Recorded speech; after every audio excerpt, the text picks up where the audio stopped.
చిన్నప్పుడు మీరు ఎప్పుడైనా గోళీల ఆట ఆడారా? ఆడకపోతే కనుక ఇక ఇట్లాగే ఆడతారనమాట. సో అప్పట్లో గోళీలు నేనైతే ఆడాను. ఎలా ఆడాలో చూపిస్తాను. ఇట్లా మొత్తం పిల్లలందరూ కూర్చునేవాళ్ళం అనమాట.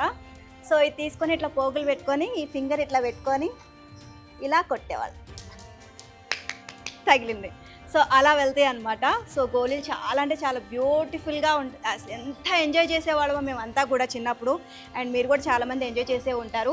సో ఆనాటి గుర్తులు అంటే నెక్స్ట్ జనరేషన్కి గోళీ ఆట అసలు ఎలా ఆడాలి ఏంటి అనేది తెలియడం కోసమని ఇక్కడ మనకి చిన్న చిన్న పిల్లల్ని అరేంజ్ చేసి గోళీలు కూడా నిజం రియల్ గోళీలు అండి ఇవన్నీ కూడా.